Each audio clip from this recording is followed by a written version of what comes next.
Welcome to today's episode of Healthful Woman, a podcast designed to explore topics in women's health at all stages of life. I'm your host, Dr. Nathan Fox, an OBGYN and maternal fetal medicine specialist practicing in New York City. At Healthful Woman, I speak with leaders in the field to help you learn more about women's health, pregnancy, and wellness. We're here with Dr. Michael Silverstein, who is one of the founding partners of Maternal Fetal Medicine Associates and is OBGYN and currently practicing primarily on our 94th Street location at Carnegie Women's Health. Welcome, Mike. How you doing? Thank you very much. Doing great. Tell everyone a little bit about yourself. Where are you from? What's your story? Well, started out in Queens, been there for most of my life. Taught special ed in Queens for 10 years before I went to medical school. Medical school was Cleveland, residency in North Shore and Manhasset. Joined the full-time faculty at NYU, taught the medical students, the residents, had a faculty practice. And then 4 of us invested in Maternal Fetal Medicine Associates and started that in 2005. And it's grown dramatically in the depth and breadth in terms of the patients we care for, the ultrasound services and consultative services we provide. And just this year, we opened up Carnegie Women's Health. 3 of us who no longer deliver, practicing women's care. We take care of many of the patients we've delivered over the years who are no longer having kids, many who are moving into menopause, a whole other group that are bringing their daughters who are going off to college for their initial gynecologic care. We see several OB patients, new OB patients, postpartum OB patients, but the major thrust is on gynecology. We added a fascinating aesthetics program to our office. We sometimes refer to it as the mommy makeover. We do a couple of different things, such as fat pad reduction, as well as removing wrinkles, scars, blemishes, all without any radiation, just using radiofrequency. So it's a very exciting place to be for our practice. And we really feel like we're providing full care for all of our patients. You've basically been a New Yorker your whole life, minus your time in medical school, correct? That's correct. I want to talk a little bit about your experience in teaching and special ed. And so go into a little bit more. What exactly were you doing when you were a special ed teacher? So it was a private school for special education. I worked in the high school. I had a self-contained class of 12 kids, bright, high-functioning, behaviorally impaired, many dyslexic. They had various different names and descriptors for them over the years, but it was a GED, an equivalency degree, and several even went off to college. It was immensely gratifying and a lot of fun to be with these kids all day. Did you ever think at the time that you would end up in medical school when you were doing this? You know, I looked at, or my mom actually showed me an autograph book from 3rd or 4th grade, and what do you want to be when you grow up? And I wrote doctor, and I thought it was sort of like a kid saying, I want to be a fireman, I want to be an astronaut. And after I got my master's in special ed, I said, all right, now what? And I started taking pre-med classes. So for about 4 years, I was teaching full-time, making very little money, tutoring 4 afternoons a week, going to school 4 nights a week, and then to supplement income a little bit more, I was selling shirts at my uncle's store on the Lower East Side. So 5 years later, by the time I got to medical school, it was one thing to do, and it was actually very straightforward not to have that frenetic schedule. And were you yet married to Judy at that time? Got married to Judy in medical school. That was a couple of years after teaching. Met her while I was teaching, and then fled to medical school. And 3rd year, we got married and honeymooned in Alaska. And now we have 3 children, 35, 25, and 23, all firmly planted on the ground. And as in a sermon many years ago, a rabbi once said, the 2 things you have to give your kids are roots and wings. And so they all know where home is, and they come home frequently, but they all feel very comfortable in various locations. My middle child is in Ohio, selling insurance for Progressive. My youngest is in France, teaching English as a second language in southern France for the academic year.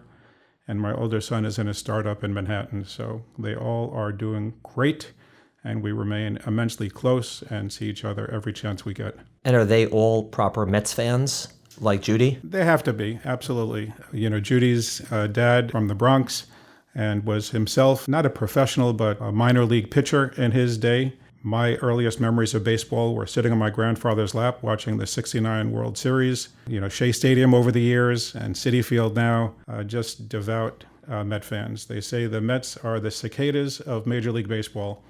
Every 13 to 15 years, they come up from deep underground. they sprout, they win the World Series, and they go deep for many, many years to come. Not quite as severe as the Chicago Cubs, who do that every 75 years, but pretty similar stories. Yeah, that was, for those who don't know, I'm a big Cubs fan, and that was a dig from Mike towards me. And so after you came back to New York and you completed your residency and you're at NYU, you continued your teaching there, maybe not in special ed, but in medical student education, correct? Absolutely. I think that teaching is my niche, whereas many of the maternal fetal medicine doctors in the practice, Dr. Fox, Dr. Barber, Dr. Saltzman, who is here, did a lot of publication and a lot of research. I manifest all those interests into sharing knowledge and teaching medical students and residents, a whole litany of awards and things like that were on my wall once. But it's just immensely gratifying. I think if you can't share your information with somebody and pass it on, you're not doing a true service to your cause, to medicine, and to the program in general. Mike is being humble here. He was beloved as a teacher at NYU and at Mount Sinai. And not only did he win pretty much every single teaching award there ever was, but the students would come back with photos and parties, and they just adore Mike for good reason. And how did you find that your background in special education helped you with medical education? Did it have any impact on how you taught, or was it just more experience behind you? Special ed was all about breaking things into concrete, digestible matters. You'd use graphic examples for mathematics. You'd use visuals for earth science.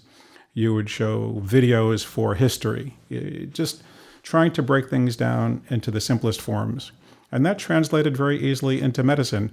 So many topics are just made so lengthy and confusing by some of the authors because they're speaking on a high esoteric level and not dumbing it down, but just breaking it into its simplest terms, using graphic examples and metaphors to explain simple things like gestational diabetes, for example. Tell the patients that sugar goes into the top of an hourglass, and depending upon how narrow the neck is, the sugar accumulates in the top of the hourglass.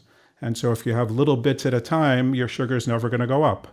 And so when you use the hourglass analogy, people kind of get it, patients get it, medical students get it.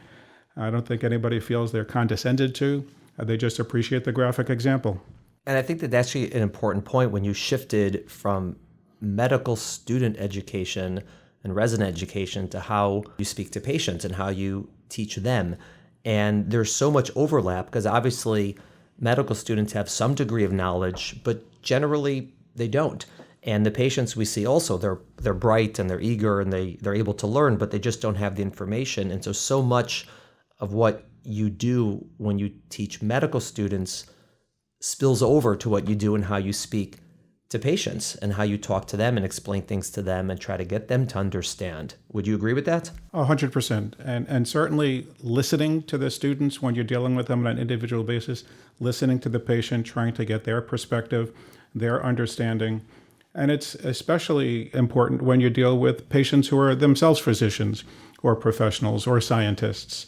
You don't want to speak on the scientific level, but you don't want to insult them by breaking things down into too simple. So it's walking a fine line between all of those. Right down to patients that have no knowledge at all of medicine, in which case the simplest analogies work the best. I totally agree with that. And it's part of the reason that having a relationship with people and understanding who they are and where they come from is critical in trying to explain what's going on and try to help them, whether it's with pregnancy or whether it's with their general health. You have to be speaking to them on terms that they're going to understand and they're going to grasp and they're going to relate to. Otherwise, it just isn't going to work no matter how bright you are or how much you know. I couldn't agree more. And if you look at our practice, we have a heck of a lot more physicians than we started out with, but they're all people.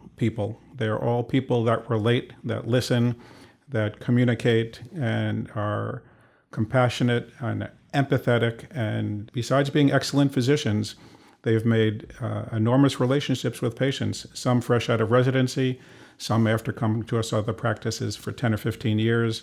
It's just a very remarkable practice to do what we do with the care that we're able to provide for a huge variety of patients. And in the same regard, it's also important to realize that each one of us has our own personalities.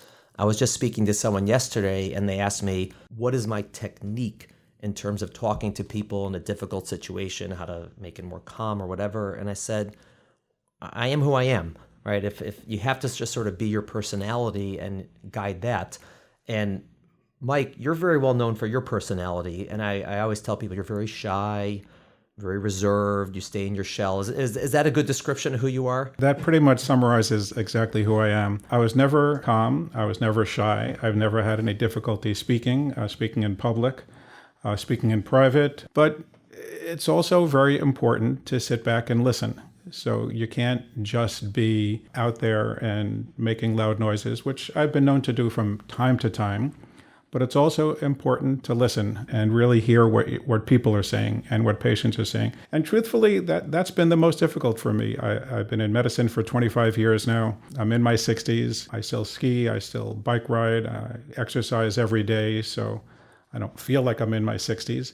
But I've certainly learned how to lean back and listen a little bit more than perhaps I have done in the past. It's helped me grow. You never stop growing in medicine. You learn from your patients, you learn from your colleagues, and you kind of smooth out the rough edges over the years. A few things about Mike is that you're the kind of person that when people meet you, they immediately feel like they're an old friend of yours. That's just your way. Everyone's greeted with a smile, frequently a hug. It's very personable. It's very enjoyable, and I think people relate to you very quickly. It's more than a personality trait. It's a real talent to be able to make others at ease so quickly with the situation, particularly if it's a very stressful situation. And your way is one of the many ways to do it, but it certainly works. And when patients ask me about the practice and they talk about the volume of doctors, I tell them that we're not carbon copies of each other. You're not going to get the exact same thing from every physician. And I encourage them, certainly for obstetrics, to make the rounds and meet the doctors. They all have enormous skill sets. Everyone has a different degree of skills in one area or the other. And so they're not going to get a carbon copy of any one of us. And many people will come in, they say, nope, I just want to see so-and-so, and I'll take my chance on being delivered by somebody else. But I really think that to get a taste for the practice, to mix it up and see as many of the docs as you can is always very helpful. Another thing that not everyone realizes is that Mike keeps tremendous records, and he is really the record keeper of our practice. And you could probably, if I asked you to go get your laptop, you could tell me exactly how many deliveries you've done in your career. You may even know that offhand. How many have you done? Just under 4,000. Just under 4,000. And Mike could tell how many I've done and how many Sam Bender's done, whoever it is. Mike keeps those stats. You're very statistically oriented. I could tell you how many Dr. Robarber's done on a Tuesday and how many were cesareans and how much each of them weighed, just because this is the records we keep. The electronic medical record's been very, very helpful. Fortunately, we had the foresight to get our electronic medical record from the get-go when we got here 15 years ago. Unfortunately, they're very technical and you can't hack into them. And so I keep a shadow record of all of our deliveries and our obstetrical patients. And Dr. Fox has worked with me to try to make it as objective as possible, as searchable as possible. And many of our papers have emanated from data that I've collected over the years, the preterm birth data, the age and mode of delivery data. I mean, Dr. Fox and Dr. Barber have an enormous wealth of research, and I'm happy to have contributed for some of the statistics from my database. It's critical. And also tell us about your database of music. So music is probably part of being the shy, withdrawn person, pretty much 24/7, probably not when I'm sleeping, but for the most part, I'm always listening to music. There's classical music playing in my office while I'm meeting with patients. For many years, while I was delivering, I would play music for patients that were getting induced, mellow music. There was a more upbeat set of music called my pushing mix. So for the second stage of labor, there was a second set of music. And I'm constantly talking to patients. It's just a nice diversion to talk to them. What kind of music do you listen to? Which artists do you like? And get into some of the trivia of that. And so it's been a passion of mine for many years. Music and photography are I was going to get to photography. Don't you worry about that. Are my two indoor or more calm hobbies. Right. And patients always got to request their music for scheduled C-sections. You would take down the requests, and I think was it 50,000 songs you had or whatever? I think we're up to about 63,000. So whatever they wanted. You want classic rock, you want and you could klezmer, whatever you ask for, you can get. And for many years on Apple, you could do an on-the-go mix, and you could add 4 or 5 groups, and you'd have a couple hours of music of exactly what they wanted to hear. And they'd often come back at the postpartum visit 6 weeks later and go, "Did you know my son was born to Stairway to Heaven?" Or, my twins were born, one came out to this song, that one came out to Hey Jude. And it's just a lot of fun to reflect back on. And so let's get into the photography. So Mike is a master photographer, basically photographs everything that our practice does, and he photographs in his life and all his vacations, and he sorts through them, and he edits them, and he sends them out, and he shares them. Again, part of his personality of drawing people in and making connections, a lot of that's through photography. When did that start for you? Well, it started in my teens and early 20s. A good friend of mine lent me a regular film camera, and we'd roll a black and white film. And it's sort of gone full circle, because when you roll black and white film, it costs you a couple of bucks to shoot 100 pictures. And we'd go to his apartment, we'd go to the dark room, we'd develop them, we'd make contact sheets, we'd learn different techniques for, shooting and stuff like that. Then came color film, slides and pictures, and every time you took a picture, that was another $1.50. Should I take a second one? And do I get double prints? Do I find the negatives? How do I make an enlargement? And so finally comes the 1990s, and digital photography sort of redeemed me, because it got free again. You could take as many pictures of things as you wanted. You would get 5 or 6 pictures, and one person's eyes are closed in one in the other. And so digital photography saved me. I fix them up, really minor, just cropping and changing contrast. And it's a lot of fun to go to an event, a family event, a practice event, the holiday party, somebody's house, and be able to get pictures to them the next day. The ones that came out, you take 500 pictures at an event and keep 200 of them and send them out. So, and back in the days when I was delivering, before cell phone cameras, patients would often come in and they would forget their camera. And so I had a portable camera that was digital. And so the trifecta was, I would play music during their labor, I would deliver the baby, and then I'd hand them my camera, and they would take pictures of their baby, and I'd get them a CD of the pictures of the baby. So that was the Silverstein trifecta over the years. And so I'm not a master photographer. I'm a good photographer, and I really like capturing candid events and capturing people in their element, and that's what's most gratifying for me. I've had professional photographers critique my photography and go, "This ought to be here, and you ought to have 3 people in this one," and enough is enough. It gets the job done. It makes people happy. It makes me happy. And I think if you're covering the photography, the music, and the delivery, all that's left really is the liquor and the flowers, right? And then it's full service. And I don't think everyone realizes this, but I am pretty certain that Mike Silverstein is the person who invented the selfie, right? So now everyone's got our iPhones, and you can flip it around and do the selfie or use a selfie stick. But Mike's selfie stick was his right arm, and he would take that big Nikon camera and just point it at you and him, put his arm around you, probably give you a kiss at the same time. And he started the selfie. You have selfies going back how many years now? Well, back to film cameras, at least 25 or 30 years. Selfies before the word selfie existed. That was sort of the picture. So when I'd lend them the camera, or even if I didn't lend them the camera, they had their own camera, there would always be a picture of the mom in the bed with the baby in her arms, the dad on one side, me on the other. And the truth is, it's my left hand that's out. I know it's a little bit hard from where you're sitting to where I'm sitting.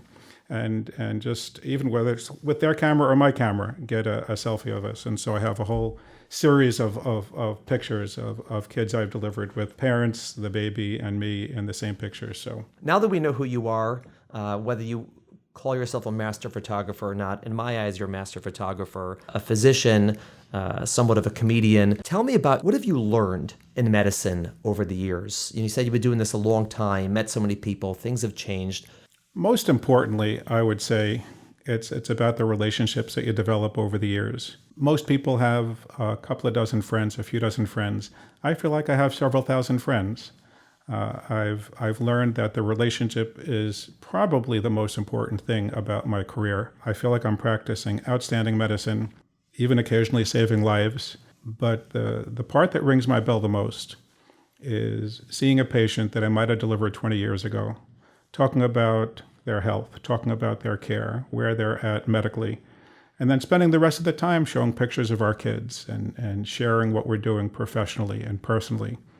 And so I've learned that you can have thousands of relationships, each one just a little bit different than the other, still practice excellent medicine, provide a litany of services for your patients, but greet the patients with affection and warmth, and let them feel like they're coming to somebody they've known for years, that they feel comfortable bringing their daughters to, that they feel comfortable sending their siblings, their friends, and referring. Our practice doesn't advertise. It's all word of mouth. For the maternal fetal medicine doctors in the practice especially, it's professional word of mouth. There are patients with immensely complicated problems that get referred to our maternal fetal medicine doctors because our outcomes are the best they could possibly be under those circumstances. And the doctors that aren't maternal fetal medicine, that do probably a majority of the deliveries, develop a different set of relationships. And that's what I've learned. I've learned that it's all about the relationships. It's an amazing lesson, and I can't agree more. And you're one of the finest role models that I've ever had, and I'm sure many others have ever had, in terms of that art of not only taking great care of people and helping them in such an advanced and sophisticated and intelligent way, but also at the same time making them feel so comfortable and making them feel so close and developing those relationships. And they play off each other.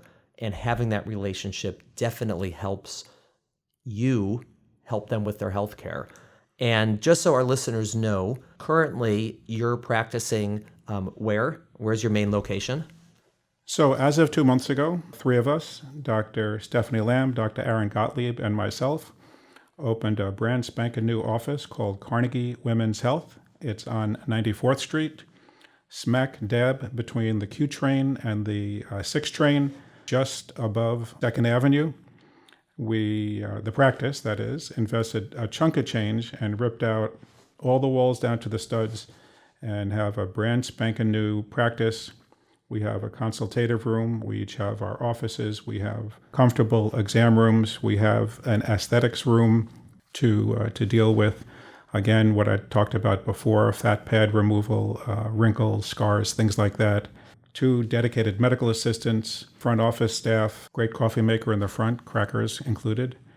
But patients walk in, are quite impressed with the physical plant. They leave very gratified that they've been cared for both personally and professionally. In the near future, as the aesthetics kick off, we're counting on being even busier. Wonderful. And also there's a great podcast studio in this site, which is exactly where we are right now. I heard that existed. I was hoping to visit it someday, but maybe my turn will come up and I'll be able to get interviewed by the famous Dr. Fox. Well, Mike, Dr. Michael Silverstein, this has been fantastic. It's always nice to sit down and chat with you, particularly that we can share this with all of our listeners. We look forward to more conversations with you about certain medical topics and gynecologic topics, and also running into you in the halls and getting my periodic hugs and kisses and whatnot. Thank you for coming. Appreciate your time, and we'll see you back soon. Thanks, Nady.